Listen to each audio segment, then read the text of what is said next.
ഹരി ഓം. എല്ലാവർക്കും നമസ്കാരം. ഗീതാജ്ഞാന യജ്ഞത്തിലേക്ക് ഏവരെയും സഹർഷം സ്വാഗതം ചെയ്യുന്നു. 13-ാം അധ്യായമായിട്ടുള്ള ക്ഷേത്രജ്ഞ വിഭാഗ യോഗത്തിൽ ബ്രഹ്മത്തിൻ്റെ ലക്ഷണം പറയുന്നു. നമ്മൾ ബ്രഹ്മത്തെക്കുറിച്ച് ഏതോ എവിടെയോ ഇരിക്കുന്ന ആർക്കും മനസ്സിലാവാത്ത എന്തോ ഒന്ന് എന്ന മട്ടിലൊക്കെയാണ് മനസ്സിലാക്കി വെച്ചിട്ടുള്ളത്. പക്ഷേ ഇവിടെ ഭഗവത്ഗീതയിൽ ഭഗവാൻ അതിനെ വിസ്തരിക്കുന്നു. അതെങ്ങനെയുള്ളതാണ്? സർവത പാണിപാദം തത്. അത് എല്ലായിടത്തും അതിന് കാലുകളുണ്ട് എന്ന് പറഞ്ഞാൽ എല്ലാ കാലുകളും അതിൻ്റെ കാലുകളാണ്. അതിനെ ഒരു ഗുണത്തോടുകൂടി രൂപത്തോടുകൂടി കാണാൻ നമ്മൾ ആഗ്രഹിക്കുന്നുവെങ്കിൽ ഈ കാണുന്ന എല്ലാ രൂപങ്ങളും സർവത പാണിപാദം സർവദോക്ഷി ശിരോമുഖം സർവത ശ്രുതിമല്ലോകെ സർവമാവൃത്യ തിഷ്ഠതി. അപ്പം എല്ലാ കാതുകളും കണ്ണുകളും തലകളും മുഖങ്ങളും എല്ലാം എന്താണ്? അത് തന്നെയാകുന്നു. എന്നിട്ടോ അതെല്ലാറ്റിനെയും അതിവർത്തിച്ച് ആവൃത്യ മറച്ചിട്ട് അത് സ്ഥിതി ചെയ്യുന്നു. ഇത്രയാണ് നമ്മൾ ചർച്ച ചെയ്തത്. ഇങ്ങനെ ബ്രഹ്മദർശനം കൊണ്ട്, ഈ ബ്രഹ്മദർശനം എന്ന് പറഞ്ഞാൽ എന്താ? ഇതാണ് എല്ലാ വൈവിധ്യങ്ങൾ ഈ വിശ്വത്തിൽ കാണെ തന്നെ. അതിനാണ് ഈ നാനാത്വത്തിൽ ഏകത്വം എന്ന് പറയുന്നത്. ആ ഒന്നിനെ കണ്ടെത്തുന്നത് ഇവിടെയാണ്. അപ്പം ഈ കാണലിൻ്റെ ഗുണം എന്താണ്? ഏകത്വം അനുപശ്യതഃ തത്ര കോ മോഹക്ക ശോകഃ. പിന്നെ ശോകം എവിടെ, മോഹം എവിടെ എന്നുള്ളതാണ്. പിന്നെ ഒന്നിനെയും വെറുക്കാനോ ഒന്നും സാധ്യമല്ല. കാരണം എല്ലാം തൻ്റെ തന്നെ പ്രതിരൂപമാണ്. പിന്നെ ഇവൻ അവൻ എന്ന് പറയേണ്ട കാര്യവുമില്ല. തുടർന്ന് ഇത്ര വരെയാണ് നമ്മൾ ചർച്ച ചെയ്തത്. തുടർന്ന് 15-ാമത്തെ ശ്ലോകം. സർവേന്ദ്രിയ ഗുണാഭാസം സർവേന്ദ്രിയ വിവർജിതം അസക്തം സർവഭൃച്ഛൈവ നിർഗുണം ഗുണഭോക്തൃച.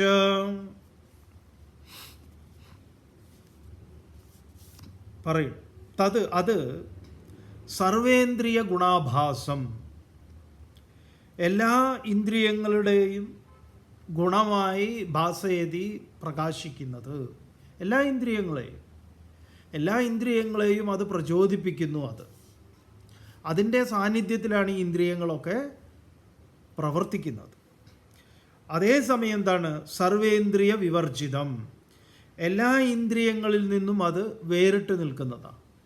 വിദ്യുച്ഛക്തിയെ പോലെ ഇലക്ട്രിസിറ്റിയുടെ സാന്നിധ്യത്തിൽ വൈവിധ്യങ്ങളായിട്ടുള്ള ഉപകരണങ്ങൾ പ്രവർത്തിക്കുന്നു. കാറ്റുണ്ടാവാം, പ്രകാശം ഉണ്ടാവാം, ചൂടുണ്ടാവാം, തണുപ്പുണ്ടാവാം, ദൃശ്യങ്ങളുണ്ടാവാം, ശബ്ദം ഉണ്ടാവാം. വൈവിധ്യങ്ങളാണെങ്കിലും ഇലക്ട്രിസിറ്റി, ഏകമായ ഇലക്ട്രിസിറ്റിയാണ് ഇതിനെയൊക്കെ പ്രവർത്തിപ്പിക്കുന്നത്. ഉപകരണങ്ങൾ, വൈദ്യുത ഉപകരണങ്ങൾക്ക് എന്തുണ്ട്? അതൊന്നിന് ഭേദപ്പെട്ടതാണ്. പക്ഷെ അതിനെ പ്രവർത്തിപ്പിക്കുന്നത് ഇന്നതാണ്. ഇതുപോലെയാണ് കണ്ണ് കാണുന്നു, കാത് കേൾക്കുന്നു, മൂക്ക് മണക്കുന്നു, രസമറിയുന്നു, ഇത്യാദി വൈവിധ്യങ്ങളെയൊക്കെ അറിയുന്നത് എന്തുകൊണ്ടാണ്? ആ ഏകമായ ഒന്നുള്ളത് കൊണ്ടാണ്. ദക്ഷിണാമൂർത്തി സ്തോത്രത്തിൽ ഒരു ആചാര്യസ്വാമികൾ പറയുന്നുണ്ട്. നാനാചിദ്രഘടോദരസ്ഥിതമഹാദീപപ്രഭാഭാസ്വരം ജ്ഞാനം യസ്യതു ചക്ഷുരാദികരണദ്വാരാ ബഹിസ്പന്ദതേ ജാനാമീതി തമേവ ഭാന്തമനുഭാദ്യേതത് സമസ്തം ജഗത് തസ്മൈ ശ്രീ ഗുരുമൂർത്തയേ നമ ഇദം ശ്രീ ദക്ഷിണാമൂർത്തയേ. അവിടെ ദക്ഷിണാമൂർത്തിക്ക് നമസ്കാരം പറയുമ്പോൾ എന്താ പറയുന്നത്? നാനാചിദ്രഘടോദരസ്ഥിത മഹാദീപപ്രഭാഭാസ്വരം. എങ്ങനെയാണ് ഒരു കുടത്തിനകത്ത്, അനേക ദ്വാരങ്ങളുള്ള ഒരു കുടത്തിനകത്ത് ഒരു ദീപം കത്തിച്ചു വെച്ചാൽ ആ ദീപത്തിൻ്റെ പ്രകാശം ഈ ദ്വാരങ്ങളിലൂടെ പുറത്തേക്ക് ബഹിസ്പന്ദതേ അതുപോലെ കണ്ണ്, മൂക്ക്, നാക്ക്, ത്വക്ക്, ചെവി ഇന്ദ്രിയങ്ങളിലൂടെ ഈ ചൈതന്യം കാണുന്നു, കേൾക്കുന്നു, രുചിക്കുന്നു, സ്പർശിക്കുന്നു ഇത്യാദി വൈവിധ്യങ്ങളായിട്ടുള്ള പ്രവർത്തനങ്ങൾ നടത്തുന്നു. നാനാചിത്രഘടോദരസ്ഥിതമഃ ദീപപ്രഭാ ഭാസ്വരം ജ്ഞാനം യസ്യതു ചക്ഷുരാധികരണദ്വാരാ ബഹിസ്പന്ദതേ. ആ ജ്ഞാനം, ഞാൻ അറിയുന്നു, ഞാൻ കാണുന്നു, കേൾക്കുന്നു എന്ന് പറഞ്ഞുകൊണ്ട് ജാനാമീതി തമേവ ഭാന്തം അനുഭാതി ഏതത് സമസ്തം ജഗത്. ഈ വിശ്വത്തിൻ്റെ മുഴുവൻ ജഗത്ത് ഭാസിക്കുന്നത് എവിടെയാണ്? ആർക്ക്? പ്രധാനപ്പെട്ട ചോദ്യം അതിലാണ്. അതുകൊണ്ടാണ് അത് അതേസമയം ഇന്ദ്രിയങ്ങളിൽ നിന്നത് സർവേന്ദ്രിയ വിവർജിതം. മുമ്പ് ഈ ആശയം പറഞ്ഞിട്ടുണ്ട്. എപ്പോഴാണ്? ഞാൻ വസ്തുക്കളെല്ലാം എന്നിലാണ്, ഞാൻ അവയിലല്ല. എന്താണ്? മുമ്പ് മറ്റൊരു രൂപത്തിലാണ് പറഞ്ഞു, പക്ഷേ ഇവിടെ വീണ്ടും ആവർത്തിക്കുന്നു. സർവേന്ദ്രിയ വിവർജിതം അസക്തം. അസക്തം അത് ഒന്നിനോടും ഒന്നിനോടും ബന്ധമില്ലാത്തതാണെന്ന് പറയാം. അതെല്ലാറ്റിൽ നിന്നും വേറിട്ട് നിൽക്കുന്നു. അസക്തം. സർവഭൃത് എല്ലാറ്റിനെയും ഭരിക്കുന്നവനാണവൻ. ഈട്ട് ഭരണേ വര ശ്രേഷ്ഠ. ഈശ്വരൻ എന്നുള്ള പദം അതാണ്, അതിൻ്റെ അർത്ഥം അതാണ്. ഭരണശ്രേഷ്ഠൻ എന്നാണ്. സർവഭൃതാണ്, എല്ലാറ്റിനെയും ഭരിക്കുന്നു. നിർഗുണം എന്നാൽ ഗുണരഹിതമായിട്ടുള്ളതാണ്.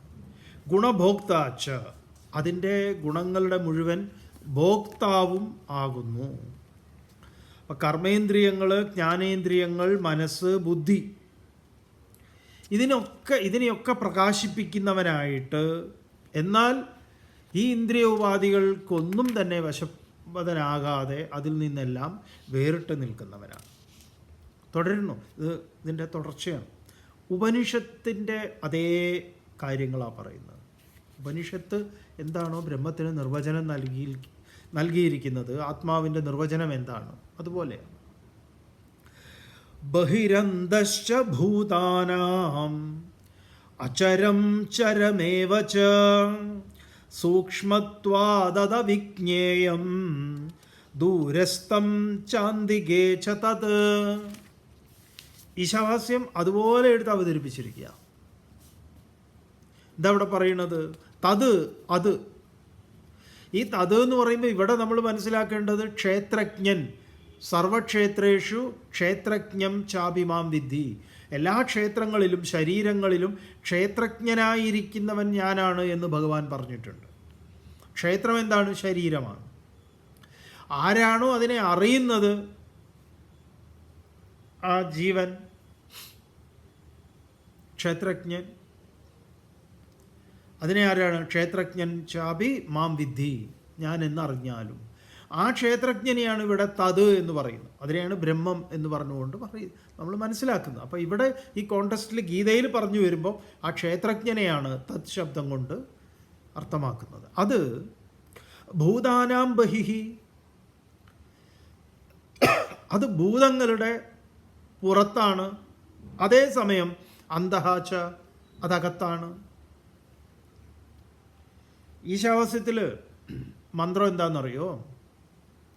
തദേജതി തന്നേജതി തദ്ദൂരേ തദന്തികേ തദന്തരസ്യ സർവസ്യ തതു സർവസ്യ അസ്യ ബാഹ്യതഃ. മനോഹരമായിട്ടാണ് പറയുന്നത്. തദേജതി, തത് ഏജതി, അത് ഇളകുന്നു. തത് ന ഏജതി, അത് ഇളകുന്നില്ല. തദ്ദൂരെ, അത് ദൂരെയാണ്. തദന്തികെ, അതടുത്താണ്. തതു സർവസ്യാസ്യ ബാഹ്യ, അതെല്ലാറ്റിൻ്റെയും പുറത്താണ്. തതു സർവസ്യാസ്യ അന്ത, അതെല്ലാറ്റിൻ്റെയും അകവുമാണ്. ഇവിടെ എന്താ പറയുന്നത്? ഭൂതാനാം ബഹിഹി ഭൂതാനാം അന്തഃ, അത് ഭൂതങ്ങളുടെ പുറത്താണ്, അത് ഭൂതങ്ങളുടെ അകത്താണ്. അചരം ചരമേവച, അത് ഇളകുന്നതും ഇളകാത്തതുമാണ്. അതിനെയാണ് ഉപനിഷത്ത് തദേജതി തത് ന ഏജതി.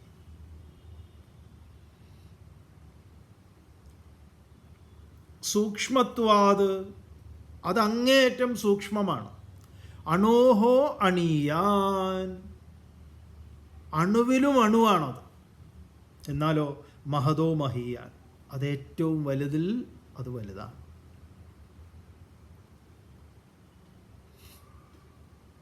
എന്തുകൊണ്ടാണ് ഇങ്ങനെയൊക്കെ പറയുന്നത് നോക്കാം നമുക്ക്. സൂക്ഷ്മത്വാത്, അത് അങ്ങേയറ്റം സൂക്ഷ്മവുമാണ്. തത് അവിജ്ഞേയം, അത് അറിയപ്പെടാൻ സാധ്യമല്ല. പിന്നെ അത് നേരത്തെ പറഞ്ഞാൽ പോരെ, അത്ര മെനക്കെടുണ്ടോ? അങ്ങനെയല്ല, ഇതിങ്ങനെ ഓരോന്നിനെ അറിയുന്നത് പോലെ അത് അറിയാമോ എന്ന് ചോദിച്ചു കഴിഞ്ഞാൽ അത് ഇന്ദ്രിയങ്ങൾക്ക് വിഷയങ്ങളാവുന്നതാണ് അറിവ് വരുന്നതേ. അപ്പോൾ അറിയാൻ സാധിക്കും എന്ന് പറഞ്ഞാൽ എന്തായി? ഇന്ദ്രിയങ്ങൾക്ക് വിഷയമാണത്.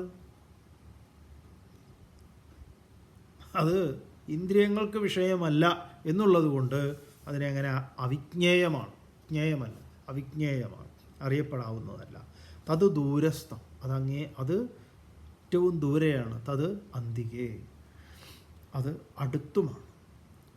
ദൂരെയാണത്, അത് അടുത്തുമാണ്. തദ്ദൂരേ തദന്തികേ, എന്താണത്? ദൂരെയും അടുത്തുള്ളത്. എന്താ ഇവിടെ ഉപനിഷത്ത് പറയുന്നത്, ഭഗവത്ഗീത പറയുന്നത്? ഇത് നമുക്ക് നന്നായി നമുക്ക് ബോധിക്കേണ്ടതുണ്ട്. എന്താണ് ഇതിൽ നമ്മൾ മനസ്സിലാക്കേണ്ട പ്രധാനപ്പെട്ട ഒന്ന്? കാരണം ആത്മാവിൻ്റെ, ബോധത്തിൻ്റെ, ഈശ്വരൻ്റെ ആ അസ്തിത്വത്തെക്കുറിച്ച് പറയുമ്പോൾ ഒന്ന് ഉറപ്പിക്കുക, അത് ഏതോ ദേശത്ത് ഏതോ കാലത്ത് എവിടെയോ നിലനിൽക്കുന്നതല്ല. അത് ദൂരെയാണ്. ആർക്ക്? അന്വേഷിക്കാത്ത ഒരുത്തനെ സംബന്ധിച്ച് തദ്ദൂരെ. അറിയാനേ ശ്രമിക്കാത്ത ഒരുവൻ, അവനെ സംബന്ധിച്ച് അത് ദൂരെ. അറിയാൻ ശ്രമിക്കുന്നവനോ തദന്തികെ എന്ന് പറഞ്ഞാൽ അവൻ്റെ തന്നെ അകമാണത്.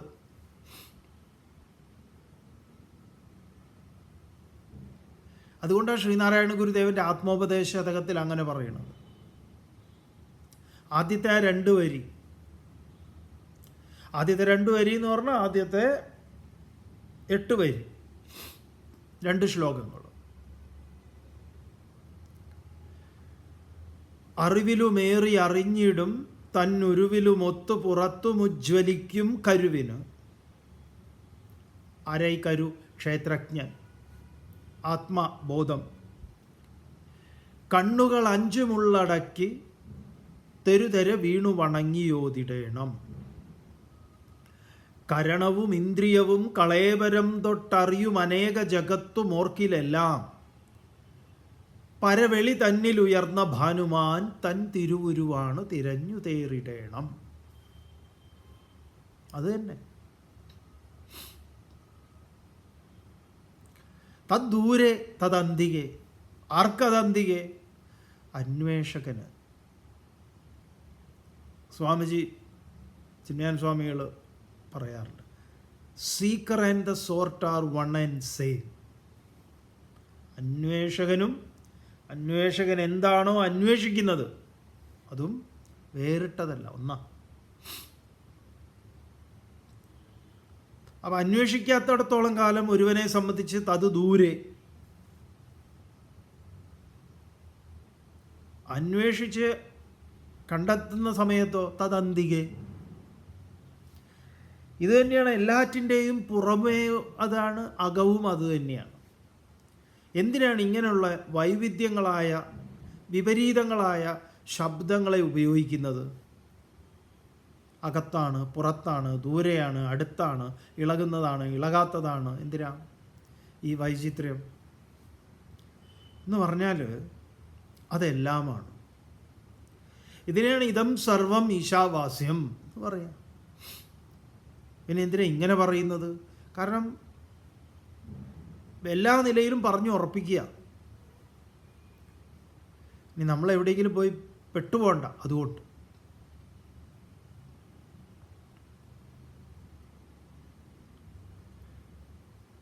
അപ്പോൾ അത് അകവും പുറവും, ആ ഗുരുദേവൻ്റെ ദൈവദശകത്തിലുണ്ടല്ലോ, അകവും പുറവും തിങ്ങും മഹിമാവാർന്ന നിൻപദം പുകഴ്ത്തുന്നു ഞങ്ങളങ്ങ് ഭഗവാനെ ജയിക്കുക. അകവും പുറവും തിങ്ങും മഹിമാവാർന്ന നിൻപദം. ഏതിൻ്റെ അകവും ഏതിൻ്റെ പുറവും? രണ്ടില്ല. അങ്ങനെ അകമെന്നോ പുറമെന്നോ പറയാനില്ല. മഹിമാവാർന്ന നിൻപദം, മഹിമയുറ്റ, അതിനെ ഞങ്ങൾ വാഴ്ത്തുന്നു. ഭഗവാനെ ജയിക്കുക, അത് എന്നിൽ ജയിക്കട്ടെ, ബാക്കിയെല്ലാം എന്താണ്? എന്നിൽ പരാജയപ്പെടട്ടെ. തുടർന്ന് അവിഭക്തം ച ഭൂതേഷു വിഭക്തമിവ ച സ്ഥിതം ഭൂതഭർതൃ ച തജ്ഞേയം ഗ്രസിഷ്ണു പ്രഭവിഷ്ണു ച.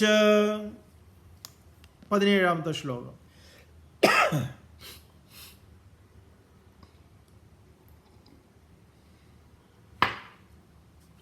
അവിഭക്തം ച ഭൂതേഷു വിഭക്തം ഇവ ച സ്ഥിതം ഭൂതഭൃത് ച തത് ജ്ഞേയം ഗ്രസിഷ്ണു പ്രഭവിഷ്ണു ച.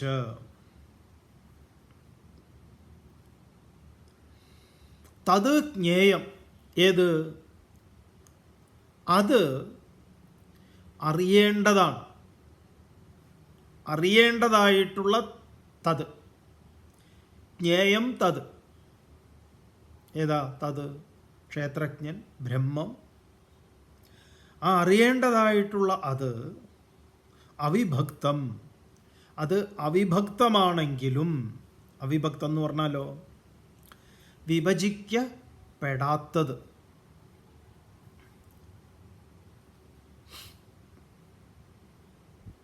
നമുക്കൊക്കെ വിഭജിക്കാലോ, ഇന്നത് മുതൽ ഇന്നത് വരെ, 1 മുതൽ 10 വരെ, പല വിധത്തിൽ വിഭജിക്കുന്നു. അതിനെയാണ് നമ്മൾ അപ്രമേയം എന്ന് പറഞ്ഞു കഴിഞ്ഞാൽ അങ്ങനെ വിഭജിക്കാനൊന്നും സാധിക്കാത്തത്. ശരിക്കും ഈ സഗുണ ആരാധനയും നിർഗുണ ആരാധനയും അല്ലെങ്കിൽ ഈ സൃഷ്ടിപൂജ എന്നൊക്കെ പറയുന്നത് മര്യാദയ്ക്ക് മനസ്സിലാക്കിയാൽ ഇത്തരം ഈ പരിഹാസത്തിൻ്റെയോ ഇത്തരം കാര്യങ്ങളൊന്നും പിന്നെ വരുന്നതല്ല. കാരണം സനാതനധർമ്മത്തിൽ ഇത്രയും സ്പഷ്ടമായി അതിഗംഭീരമായിട്ട് അതിനെങ്ങനെ അപഗ്രഥിച്ച് പറയുന്നുണ്ട്. ഈ അറിവ് ഉൾക്കൊണ്ടുകൊണ്ട് നിങ്ങൾ പിന്നെ ഏത് പ്രതിമാരാധനയും നടത്തിക്കോളൂ. കാരണം ഈ അടിസ്ഥാനം നമുക്ക് നല്ലോണം ബോധ്യമാണ്. കാരണം ഇത് നമ്മളെപ്പോഴും ബോധിപ്പിക്കുന്നതാണ് ക്ഷേത്ര ആരാധനാ രീതികളിലും എല്ലാം തന്നെ.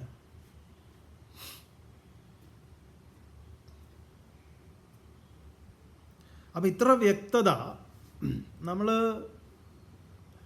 ഈ സനാതനധർമ്മം, ഹിന്ദുധർമ്മം അതിനെ കവച്ചു വയ്ക്കാൻ വേറെ ഒന്നില്ല, അങ്ങനത്തെ വെല്ലുവിളിയൊന്നും നടത്താൻ ആളല്ല, അതിൻ്റെ ആവശ്യമില്ല. പക്ഷേ നമ്മൾ നോക്കിയിട്ടുണ്ട് പലതും.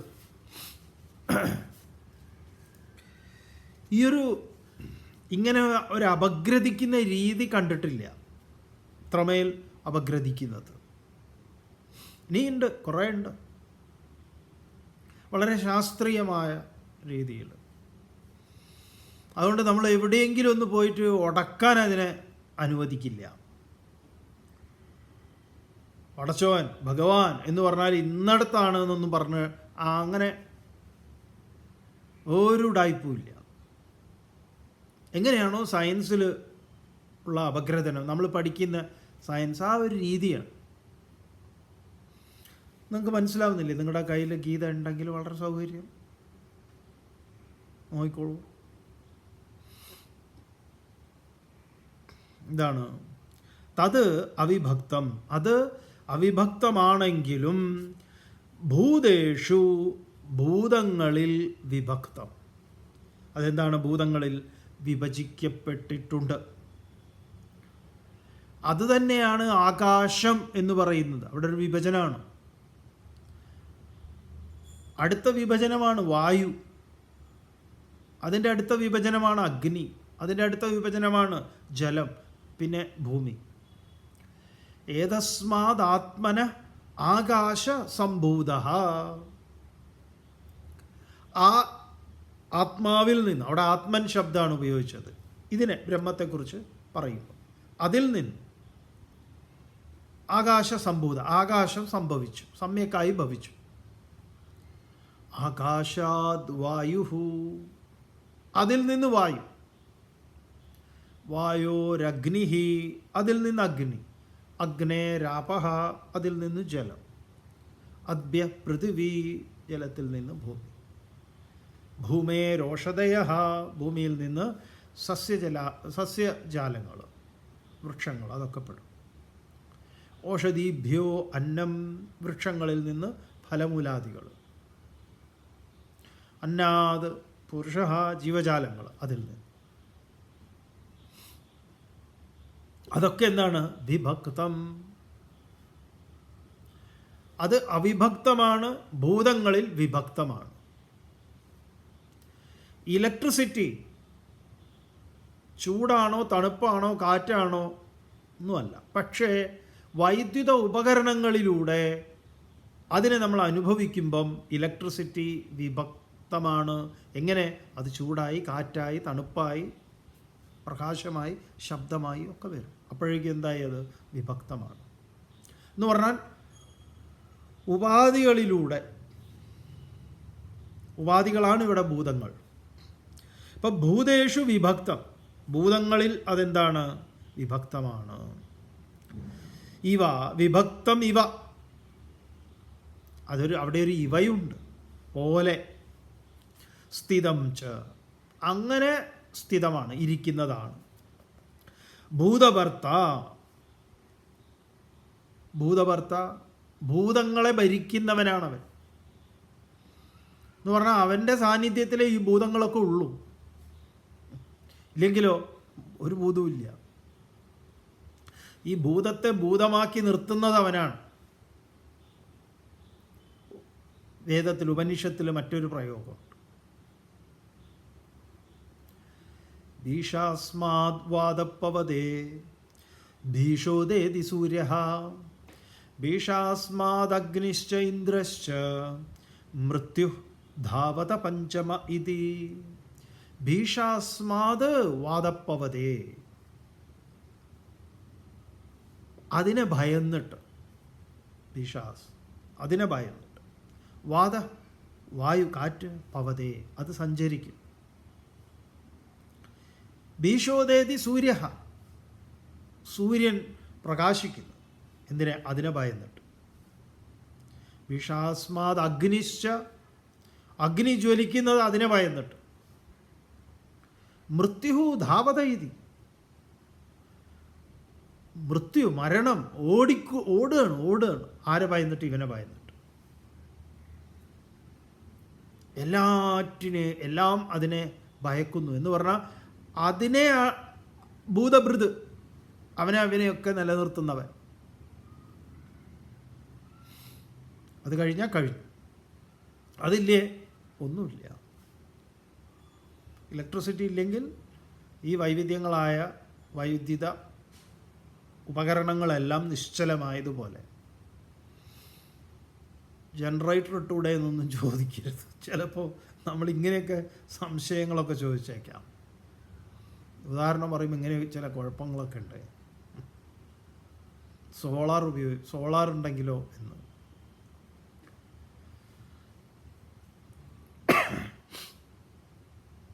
വിഭക്തമിവ സ്ഥിതം ച, അങ്ങനെ വിഭജിക്കപ്പെട്ടതുപോലെ ഇരിക്കുന്നതാണ് ഭൂതഭർത്ത, ഭൂതങ്ങളെ ഭരിക്കുന്നവനും. ഗ്രസിഷ്ണു, അതിനെ അതിനെന്താണ്? അതിനെ ഉൾവലിക്കുന്ന, ഉപസംഹരിക്കുന്നു. അതുപോലെ തന്നെ പ്രഭവിഷ്ണു, അതിനെ ഉണ്ടാക്കുന്നു. തദ്യേവ, അത് തന്നെ. വേദത്തിൽ പറഞ്ഞ, ഇന്നലെ ഓർമ്മിപ്പിച്ച യദോവാ ഇമാനി ഭൂതാനി ജായന്തേ യേന ജാതാനി ജീവന്തി യത് പ്രയന്തി അഭിസംവിശന്തി തദ് വിജിജ്ഞാസസ്വ ബ്രഹ്മേതി. ഇവിടെ നിന്ന് നമ്മൾ ത്രിമൂർത്തികളെയും മനസ്സിലാക്കണം. ബ്രഹ്മ, വിഷ്ണു, മഹേശ്വരൻ. 3 ഇടപാടുകളാണത്. ഉണ്ടാവുക, നിലനിൽക്കുക, ഇല്ലാതെയാവുക. ഉണ്ടാക്കുന്നു, നിലനിർത്തുന്നു, ഇല്ലാതെയാക്കുന്നു. വേണമെങ്കിൽ നമുക്ക് ഓരോരുത്തരുടെ പേരിൽ ഉത്തരവാദിത്തം ഏൽപ്പിക്കാം. ഒരാളാണ്. ആണ് GOD, ജനറേറ്റർ, ഓർഗനൈസർ, ഡിസ്ട്രോയർ. ഇവിടെ ചുറ്റും നിങ്ങൾക്ക് കാണാനുള്ളതും അതാണ്. ഓരോന്നും ഉണ്ടാകുന്നു. നമ്മളെന്തൊക്കെ ഉണ്ടാക്കുന്നു? ഗോസിപ്പുകളല്ലാതെ. അതും സൃഷ്ടിയാണ്. കുറച്ചു കാലം നിൽക്കുന്നു, പിന്നെ കഴിഞ്ഞു. കുറച്ച് വാട്സാപ്പിലൊക്കെ അതിങ്ങനെ നിൽക്കും, പരിപാലിക്കും അതിന്. കുടുംബ വാട്സാപ്പ്, യൂണിവേഴ്സിറ്റി വാട്സാപ്പിലും അല്ലാത്തതിലും ഒക്കെ.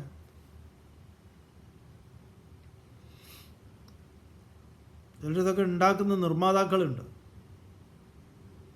ഇതിൻ്റെ ബ്രഹ്മാവുകളാണ്, സൃഷ്ടികർത്താക്കളാണ് ഇതിൻ്റെ ഈ ഗോസിപ്പുകളുടെ, അല്ലെങ്കിൽ നുണകളുടെ.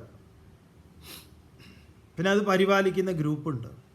പിന്നെ ഡിലീറ്റ് ചെയ്യുന്ന പ്രക്രിയ അതുമുണ്ട്. ഫാക്ട് ചെക്കൊക്കെ വന്നു കഴിഞ്ഞാൽ പിന്നെ ഡിലീറ്റായി പോകും. അപ്പോൾ ഉണ്ടായി നിലനിന്ന് ഇല്ലാതെയാകുക എന്ന് പറയുന്നതിൻ്റെ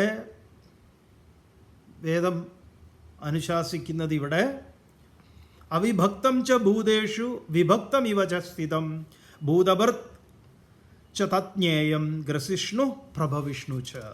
അതാണ് ഉണ്ടാക്കുന്നതും നിലനിർത്തുന്നതും എന്ത് ചെയ്യുന്നത്? പിന്നെ എല്ലാറ്റിനെയും ഉന്മൂലനം ചെയ്യുന്നത്. തുടർന്നു പറയും 18ാമത്തെ ശ്ലോകത്തിൽ. ജ്യോതിഷാമപി തദ് ജ്യോതിഃ തമസഃ പരമുച്യതേ ജ്ഞാനം ജ്ഞേയം ജ്ഞാനഗമ്യം ഹൃദി സർവസ്യ വിഷ്ടിതം. മനോഹരമായിട്ടുള്ള ശ്ലോകങ്ങളാണ് എല്ലാം തന്നെ. ജ്യോതിഷാമപി തദ് ജ്യോതിഃ, തത് അത് ഏത്? ബ്രഹ്മം, ആത്മാ, ക്ഷേത്രജ്ഞൻ, ഞാനെന്ന ബോധം, അത്. ജ്യോതിഷാം അപി, ജ്യോതിഷാം എന്ന് പറഞ്ഞാൽ നമ്മുടെ ഈ ജ്യോത്സ്യന്മാർ, പണിക്കന്മാരുടെ കാര്യമല്ലേ. അതിലൊന്നും പോയി നിങ്ങൾ തലവെച്ച് കൊടുക്കരുത്. അതെല്ലാം ഒരു ഉടായിപ്പാണ്, ഇമോഷണൽ ബ്ലാക്ക് മെയിലിംഗ് ആണ്. നിങ്ങളുടെ ഒരു കാര്യത്തിനും ജ്യോതിഷത്തെ നിങ്ങൾ പിന്തുടരുകയാണ് എങ്കിൽ നിങ്ങളുടെ ജീവിതം കട്ടപ്പോകുക, ഒരു സംശയം വേണ്ട. പിന്നെ ഒരു നേരം പോക്ക് പോലെ ചിലപ്പോഴൊക്കെ ഉണ്ടല്ലോ, നമ്മളിങ്ങനെ ഒരു നേരം പോക്കിന് കൈ നോക്കുക, തത്തയെ കൊണ്ട് ഷീട്ടടിപ്പിച്ച് ഓരോന്ന് കേൾക്കുക, പറയുക. ഇത് നേരം പോക്കായിട്ട് കണ്ടോളൂ. പക്ഷേ നിങ്ങളുടെ ജീവിതത്തിൻ്റെ നിർണായക കാര്യങ്ങളെ അതിന് നിങ്ങൾ ഇതാണ് ആശ്രയിക്കുന്നതെങ്കിൽ നിങ്ങളുടെ ജീവിതം കുത്തുപാള എടുക്കും എന്നുള്ളതിൽ തർക്കമൊന്നുമില്ല. കാരണം ഒരുപാട് പേരുടെ കാര്യം നമുക്കറിയുന്നതാണ്. നിങ്ങൾ അതുകൊണ്ട് ആ വഴിക്ക് പോവാത്തതാണ് ഏറ്റവും നല്ലത്. ഒരുപാട് ജ്യോതിഷികൾ, ഒരുപാട് പേര് നമ്മളെ വളരെ ശത്രുവായിട്ട് കാണുന്നുണ്ട്. നമ്മുടെ നാശത്തിന് വേണ്ടി അവർ പലതും എന്താ പറയുക ചെയ്യുന്നുണ്ട്. എന്നാൽ അതിലൊന്നും കാര്യമില്ല. ഒരുപാട് പേര്. അപ്പം നമ്മൾ അവരോട് പറയാറുണ്ട്, ആളുകൾ നിങ്ങളെ വിശ്വസിക്കും, ജ്യോതിഷിയെ വിശ്വസിക്കും. നിങ്ങൾക്ക് ഇതിനെ പോസിറ്റീവായിട്ട് ഉപയോഗിക്കാം. പക്ഷെ നിങ്ങൾ എന്തിനാണ് ഇത് നെഗറ്റീവാക്കുന്നത്? നമുക്ക് അവിടെയുള്ള വിയോജിപ്പ്. ഒരാൾ ജ്യോതിഷിയെ കാണുന്നത് എന്തിനാണ്? ജ്യോതിഷിക്ക് അറിയാം ഇയാൾക്ക് എന്തോ പ്രശ്നമുണ്ട്. നല്ല ഒരു പ്രശ്നമില്ലെങ്കിൽ പോവോ? ഇല്ലില്ല, എന്തോ പ്രശ്നമുണ്ട്, എന്തൊക്കെയോ ബുദ്ധിമുട്ടുകളുണ്ട്, മാനസികമായ പ്രശ്നങ്ങളും പിരിമുറുക്കങ്ങളും അതും ഇതൊക്കെ ഉണ്ട്. സ്വല്പം കോമൺ സെൻസ് നിങ്ങൾക്ക് ഉപയോഗിക്കാമെങ്കിൽ നിങ്ങളൊക്കെ എന്ന് പറയാൻ കാരണം നമ്മളെ ഈ കൂട്ടത്തിൽ പെടുത്താത്തത് നമ്മളൊരു കൂട്ടുകുടുംബത്തിൽ ജീവിക്കുന്ന ഒരാളല്ല ഇപ്പം. പണ്ട് അതെ, അമ്മ, അമ്മമ്മ, അമ്മാവൻ, അമ്മാവൻ്റെ ഭാര്യമാർ, അമ്മാവന്മാരുടെ ഭാര്യമാർ, അവരുടെ മക്കൾ, ചേച്ചി, ഇങ്ങനെയൊക്കെ ഉള്ള ഒരു തറവാട്ടിൽ ഒക്കെ ജീവിച്ച് വളർന്ന ആളാണ്. ഇപ്പം അങ്ങനെയാണോ? അല്ല.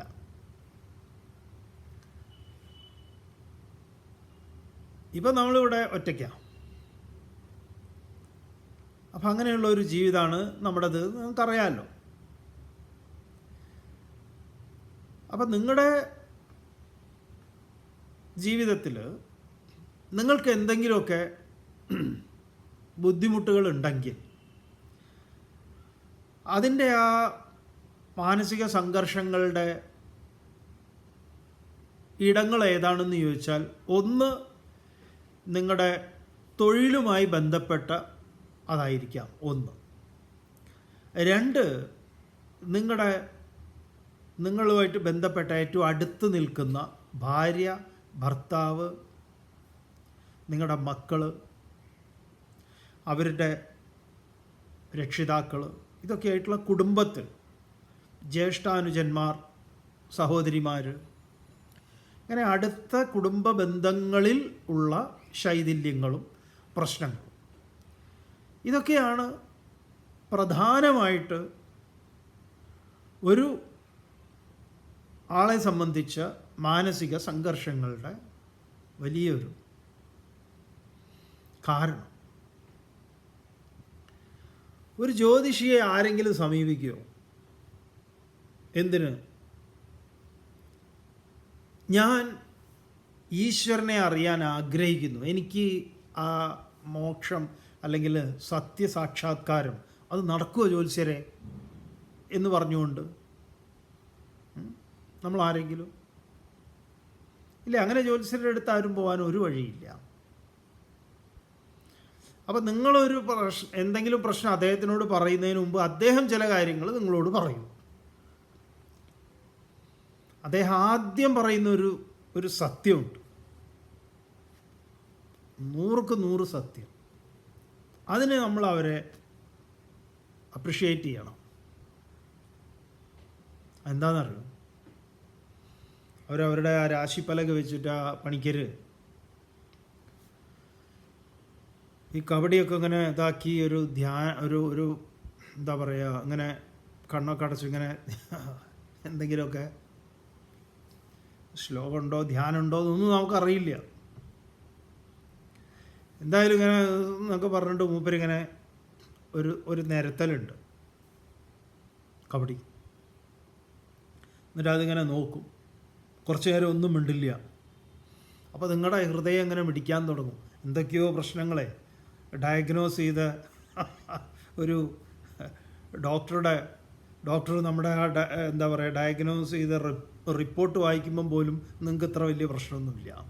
അല്ലെങ്കിൽ അത് നോക്കുമ്പോൾ ഒരു എക്സ്റേ, നമ്മുടെ ഏറ്റവും കോംപ്ലിക്കേറ്റഡ് ആയിട്ടുള്ള ഒരു സംഗതി നോക്കുമ്പോൾ പോലും നിങ്ങൾക്ക് അത്ര ഒരു ആങ്സൈറ്റിയോ ഒന്നുമില്ല. പക്ഷേ മൂപ്പരുടെ ഇത് വെച്ചിങ്ങനെ അങ്ങോട്ടും ഇങ്ങോട്ടുമൊക്കെ നോക്കിയിട്ട് നമ്മളെ നേരെ നോക്കും, എന്നിട്ട് ഇതിലേക്ക് നോക്കും, എന്നിട്ട് നമ്മളോട് പറയും, അതെ ശത്രു അടുത്ത് തന്നെയാണ്, അല്ലെങ്കിൽ അടുത്താണല്ലോ ശത്രു ഇരിക്കുന്നത്, വേണമെങ്കിൽ നേരെ മുൻപിലാണെന്നും പറയാം, വേണമെങ്കിൽ മുൻപിലാണെന്നും പറയാം, അടുത്ത് തന്നെയാണെന്ന് പറയാം. എന്നിട്ട് നമുക്ക് മനസ്സിലാവുന്നില്ല. അപ്പോൾ നമ്മൾ മനസ്സിലാക്കുന്നത് എന്താണ്? നമ്മുടെ വീടിൻ്റെ നേരെ മുൻപിൽ വീട് വെച്ച് താമസിക്കുന്ന ജ്യേഷ്ഠൻ അല്ലെങ്കിൽ അനുജൻ അല്ലെങ്കിൽ ചേച്ചി അല്ലെങ്കിൽ അനിയത്തി അല്ലെങ്കിൽ വലിയച്ഛൻ അങ്ങനെ കുടുംബത്തിലെ ആരെങ്കിലുമൊക്കെ ശത്രു മുന്നിലാണ് എന്ന് പറഞ്ഞാൽ ഞാൻ തന്നെയാണ് നിങ്ങളുടെ ശത്രു ശരിക്കും പറഞ്ഞാൽ എന്ന് പറഞ്ഞാൽ ഈ പ്രശ്നം വയ്ക്കുന്ന പ്രശ്നക്കാരൻ തന്നെയാണ് പ്രശ്നം ഉണ്ടാക്കുന്നത്. നമ്മുടെ ജീവിതത്തിൽ സമാധാനം വേണമെങ്കിൽ നിങ്ങൾ ജ്യോതിഷിയുടെ അടുത്തൊന്നും പോവില്ല എന്ന് തീരുമാനിച്ചു കഴിഞ്ഞാൽ തന്നെ നിങ്ങളുടെ വീട്ടിൽ എന്ത് സമാധാനം ഉണ്ടാവും എന്നറിയോ? വലിയ സമാധാനം ഉണ്ടാവും. പല ജ്യോതിഷികളും മരിച്ചു പോകുമെന്ന് പറഞ്ഞ കുറേ ആളുകളുണ്ട്, നമുക്കറിയുന്നവരുണ്ട്. ഇപ്പോഴും അവർ ജീവനോടെ വലിയ ബുദ്ധിമുട്ടുകളൊന്നുമില്ലാതെ, വലിയ ബുദ്ധിമുട്ടതല്ല, ശാരീരികമായ ചില വൃദ്ധിക്ഷയങ്ങൾ ഏതൊരാൾക്കും ഉണ്ടല്ലോ, അതിനപ്പുറത്തേക്ക് കിടപ്പിലായി കിടക്കുന്ന അവസ്ഥയിലോ ഒന്നുമല്ല. പക്ഷേ ഇവർ പറഞ്ഞ ഡേറ്റൊക്കെ കഴിഞ്ഞു, വർഷങ്ങൾക്ക് മുമ്പേ കഴിഞ്ഞു. അവരിപ്പോഴും ഉണ്ട്, നമുക്കറിയാം കുറേ പേര്.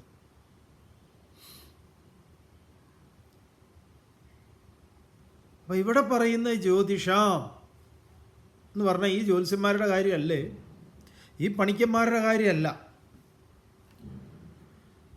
അതൊരു ഇമോഷണൽ ബ്ലാക്ക് മെയിലിംഗ് ആണ്. അതിന് നമ്മുടെ ഭാരതീയ അധ്യാത്മശാസ്ത്രവുമായി അതിന് ബന്ധമില്ല. അതൊരു പരദേശിയാണ്. ഇവിടെയല്ല അതിൻ്റെ ഒറിജിൻ. ഇവിടെയുള്ള ജ്യോതിഷം എന്നൊക്കെ പറയുന്നത് വേറെയാണ്. അത് ഈ ഗീതയിലൊക്കെ പറയുന്ന ഇവിടെ തന്നെ ജ്യോതിഷം എന്ന് പറഞ്ഞാൽ എന്താ? പ്രകാശവസ്തുക്കൾക്ക്, നക്ഷത്രങ്ങൾ, അത് ആ ജ്യോതിഷം അഭി തത് ജ്യോതിഹി, അതിനൊക്കെ ജ്യോതിഷായി വർത്തിക്കുന്നവൻ അതാണ്. മറ്റേ നമ്മുടെ ജ്യോതിഷം ഈ കബഡി നിരത്തലല്ല, അത് ബാബിലോണിയയിൽ നിന്നൊക്കെ കുടിയേറി വന്നിട്ടുള്ളതാണ്. പലതും നമ്മുടെ ഈ ചൈനീസ് മോളയ, പിന്നെ ലാഫിംഗ് ബുദ്ധ എന്നൊക്കെ പറയുന്ന പോലെ ഓരോ അമ്പലത്തിലെ വെടി വഴിപാട്, ഇതൊന്നും നമ്മുടെ ധർമ്മവുമായി ബന്ധപ്പെട്ടതല്ല, അല്ലാതെ കയറിക്കൂടി വന്നിട്ടുള്ളതാണ്. നാട് നീള പൊങ്കാലയുണ്ടല്ലോ, അതുപോലെ പലതും. അങ്ങനെ നോക്കിക്കഴിഞ്ഞാൽ കുറേ കാര്യങ്ങളുണ്ട്. ഓരോരോ കാലഘട്ടത്തിൽ അക്ഷയ തൃതീയയ്ക്ക് സ്വർണം മേടിക്കുക എന്ന് പറഞ്ഞതുപോലെ അതിപ്പോൾ ഒരു മത ആചാരം പോലെ ആയിട്ടുണ്ടല്ലോ. സന്ദർഭവശാൽ ജ്യോതിഷം എന്നുള്ള ശബ്ദം ഇവിടെ വന്നുകൊണ്ട് പറയുകയാണ്, നിങ്ങൾ അത്തരം ജ്യോതിഷരത്നം മാസിക മറ്റത് മറിച്ചത് എന്നൊക്കെ പറയുകയും ഈ പറഞ്ഞ കുട്ടികൾക്ക് ജാതകം എഴുതുക, വിവാഹത്തിന് വേണ്ടി ജാതക പൊരുത്തം നോക്കുക, നിങ്ങൾ ചെയ്യേണ്ടത് നമ്മളുടെ പേഴ്സണലായിട്ടുള്ള അഭിപ്രായത്തിൽ നിങ്ങൾ നല്ല ഇപ്പോൾ വിവാഹം കഴിക്കാൻ പോകുന്ന പെൺകുട്ടി ആൺകുട്ടി ഇവർ രണ്ടുപേരുടെയും രക്ഷിതാക്കൾക്ക് അങ്ങനെ താല്പര്യമുണ്ടെങ്കിൽ നിങ്ങൾ നോക്കേണ്ടത് അവരുടെ ഒരു ഡീറ്റെയിൽ ആയിട്ടുള്ള മെഡിക്കൽ റിപ്പോർട്ടാണ്, ഒരു എക്സിക്യൂട്ടീവ് ചെക്കപ്പ് ആണ്. എന്നിട്ട് നിങ്ങൾ അത് കൊണ്ടുപോയിട്ട് ഡോക്ടർമാർ ഏതെങ്കിലും നിങ്ങൾക്ക് പരിചയമുള്ള ഫാമിലി ഡോക്ടറോ ആരെ കൊണ്ടും നോക്കൂ, ഇവിടെ ഹെൽത്ത് എങ്ങനെയാണെന്നുള്ളത് അറിയാൻ പറ്റും. അത് നല്ലതാണ്. ഇയാൾക്ക് കിഡ്നി ഉണ്ടോ അതോ അതിൻ്റെ ലിവറിൻ്റെയൊക്കെ അവസ്ഥ എന്താണ്, അടിച്ച് എന്താ പൂക്കുറ്റിയായി അത് കരിഞ്ഞ് പോയോ, ഇവർക്ക് നല്ല കുട്ടികൾ ജനിക്കാനുള്ള ഹെൽത്തി ആയിട്ടുള്ള ഒരു ഇതാണോ രണ്ടുപേരും, മാച്ചിങ് ആണോ അവരുടെ ബ്ലഡ്, ക്രോസ് ഇത് വരുന്ന സമയത്ത് എങ്ങനെ ഉണ്ടാവും, അതൊക്കെയാണ് നമ്മൾ നോക്കേണ്ടത് ഇന്നത്തെ ഇതിൽ. ഒരിക്കൽ പോലും നമ്മുടെ ധർമ്മശാസ്ത്രത്തിൽ എവിടെയും ഇന്ന് നമ്മൾ കൈക്കൊള്ളുന്ന അന്നാൾ മുന്നാൾ എന്നൊക്കെ പറയുന്ന ഈ ഏടാകൂടങ്ങളൊന്നും തന്നെ സനാതനധർമ്മവുമായി പുലബന്ധമില്ലാത്തതാണ്. ഇതൊക്കെ പല പൊട്ടന്മാരും ഇവിടെ വലിയ ഡോക്ടറേറ്റ് എടുത്ത പൊട്ടന്മാരൊക്കെ ഇത് പറഞ്ഞു നടന്നിട്ടുണ്ട്. അവരെല്ലാം മണ്ടന്മാർ തന്നെയാണ് ഈ വിഷയത്തിൽ, ഒരു സംശയവും വേണ്ട. നിങ്ങൾക്കത് ആധികാരികമായിട്ട് തെളിയിക്കാനൊന്നും പറ്റില്ല ധർമ്മശാസ്ത്രത്തിൽ നിന്ന്. ശ്രീകൃഷ്ണൻ 16,108 പേരെ കല്യാണം കഴിച്ചു എന്നാണ് പറയും. ആരും ജാതകം നോക്കി കഴിച്ചിട്ടില്ല. കൃഷ്ണൻ്റെ വിവാഹമൊക്കെ പ്രേമവിവാഹമാണ്, ഇഷ്ടപ്പെട്ട് തട്ടിക്കൊണ്ടുപോകുന്നതും അങ്ങനെ ഇങ്ങനെയൊക്കെയാണ്. ആരുടെ ആണെങ്കിലും ഇപ്പം രാമൻ്റെയൊക്കെ നല്ല നല്ല വിവാഹമല്ലേ, വില്ലു വലിച്ചിട്ടാണ്, കഴിവ് തെളിയിച്ചിട്ടാണ്. പണ്ട് സ്ത്രീകൾക്ക് അങ്ങനെ ഒരു ഇതുണ്ടായിരുന്നു. തൻ്റെ പുരുഷൻ താൻ ഏത് കുട്ടികൾക്കാണ് ജന്മം കൊടുക്കുന്നത് അതിൻ്റെ ആരുടെ സന്തതിയാണ് എൻ്റെ ഉദരത്തിൽ വളരേണ്ടത് നിശ്ചയിക്കാനുള്ള ഒരു സ്വാതന്ത്ര്യം അവർക്കുണ്ടായിരുന്നു. അണ്ടനും അടകോടനും ഒന്നും ആവരുത്, കഴിവുള്ളവനായിരിക്കണം, വീര്യമുള്ളവനായിരിക്കണം എന്നൊരു തീരുമാനം അവർക്ക് എടുക്കാനുള്ള പ്രാപ്തി ഉണ്ടായിരുന്നു. അതിൻ്റെ ഭാഗമായിട്ടാണ് എന്താ പറയുക, സ്വയംവരമൊക്കെ ഉണ്ടായിട്ടുള്ളത്. അപ്പം നിങ്ങൾ അതിൻ്റെ വഴിക്കാണ് നിങ്ങൾ പോണതെങ്കിൽ നിങ്ങളുടെ ജീവിതം പുകയാണ് എന്നുള്ളത് സംശയം വേണ്ട. ജോലിക്കാര്യത്തിന്, വാഹനം മേടിക്കുന്നതിന് എത്ര വൈറൽ വീഡിയോ കണ്ടിട്ടുണ്ട് അല്ലേ? അമ്പലത്തിൻ്റെ മുന്നിൽ കൊണ്ടുപോയിട്ട് ഇത് എന്താ പറയുക, പൂജ കഴിക്കുന്ന സമയത്ത് അതിങ്ങനെ എന്താ കഴിച്ചിട്ട് ആ തിരുമേനിയെ തന്നെ ഇടിച്ച് മറിച്ചിടാൻ പോണ പോലെ ഉള്ളതും, എന്തൊക്കെ പൂജ കഴിഞ്ഞ് അവിടെ നേരെ ഇറങ്ങിയത് ബസ്സിൻ്റെ ഉള്ളിലേക്ക്. ഇതൊന്നുമല്ല നമ്മളെ രക്ഷിക്കുന്നത്. മര്യാദയ്ക്ക് ഡ്രൈവ് ചെയ്യുക, അതിൻ്റേതായിട്ടുള്ള അതിൻ്റെ നിയമങ്ങൾ കാര്യങ്ങൾ പാലിക്കുക. അതല്ലാതെ നിങ്ങൾ 4 ദൈവത്തിൻ്റെ ഫോട്ടോ കാറിൻ്റെ മുന്നിൽ വെച്ചതുകൊണ്ടൊന്നും ഒരു കാര്യമില്ല. ഇരിക്കുന്ന ആരും നിങ്ങളെ രക്ഷിക്കാനൊന്നും പോകുന്നില്ല. നിങ്ങളുടെ ഡ്രൈവിങ് അത് ഓരോരുത്തരുടെയും. നിങ്ങൾ എത്ര മര്യാദയിൽ ഡ്രൈവ് ചെയ്താലും എതിരെ വരുന്നവൻ ലക്കുലഗാനുമില്ലാതെയാണ് വരുന്നതെങ്കിൽ അവൻ വന്ന് നമ്മളെ ഇടിക്കുന്നതും ഇത് തന്നെയാണ്. ഒരാളുടെ ഡ്രൈവിങ്, മര്യാദയ്ക്ക് ഡ്രൈവിങ് റൂൾസ് ആൻഡ് റെഗുലേഷൻസ് പാലിക്കുന്നില്ല, അതിൻ്റെയൊക്കെ വയലേഷനാണ് ഇത്തരം ബുദ്ധിമുട്ടുകൾ ഉണ്ടാകുന്നത്. അല്ലാതെ ദൈവത്തിന് ഇതൊന്നുമല്ല പണി, രക്ഷിക്കലും ശിക്ഷിക്കലും. ഈ പറഞ്ഞതുപോലെ നിങ്ങളുടെ രാശി, നിങ്ങൾ ജനിച്ചത് ഇന്നതായതുകൊണ്ട് നിങ്ങൾക്ക് ഇന്നത് കിട്ടി. ലോകം മുഴുവനുള്ള എല്ലാവരും ഇത് നോക്കിയിട്ടാണോ ഇത് ചെയ്യുന്നത്? ഇത് ഇവിടെ ഉള്ള കേരളത്തിലും കർണാടകയിലും കുറച്ച് തമിഴ്നാട്ടിലുള്ള പൊട്ടന്മാരിത് ചെയ്യുന്നു എന്നല്ലാതെ ലോകം മുഴുവൻ ഇത് നോക്കി നടക്കുന്നവരാണോ? അവരൊന്നും ജീവിക്കുന്നില്ലേ? വാസ്തു, ഇങ്ങനെ എന്തൊക്കെ അനാചാരങ്ങൾ, അന്ധവിശ്വാസങ്ങളുണ്ട്. വീട് വയ്ക്കുമ്പോൾ മര്യാദയ്ക്ക് ജനലും വാതിലും ഒക്കെ വേണം. അത് തുറന്നിടണമെന്ന് അത്യാവശ്യം. ഇത് ജനലൊക്കെ വയ്ക്കും, ജമ്മത്ത് തുറക്കില്ല, വായു വെളിച്ചമൊക്കെ കയറി ഇറങ്ങട്ടെ. ഇതല്ല. എന്നിട്ട് ഇത് പോരാത്തതിന് ഓരോ ദ്വാരം ഇട്ട് കൊടുക്കുക, ആത്മാവിന് കയറി ഇറങ്ങി പോകാനാണെന്ന്. എന്തൊക്കെ മണ്ടത്തരങ്ങൾ!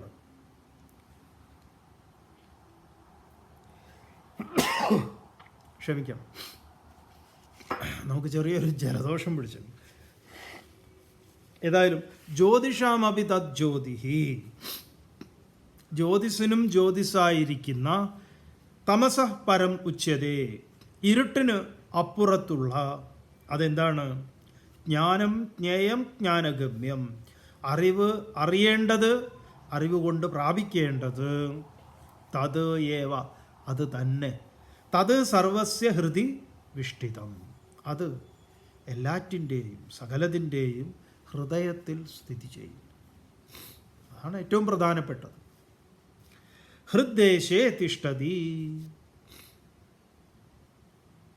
നോക്കാം നമുക്ക് നാളെ ബാക്കി. ഓം പൂർണ്ണമദഃ പൂർണ്ണമിദം പൂർണ്ണാത് പൂർണ്ണമുദച്യതേ പൂർണ്ണസ്യ പൂർണ്ണമാദായ പൂർണ്ണമേവാവശിഷ്യതേ. ഓം ശാന്തി ശാന്തി ശാന്തി.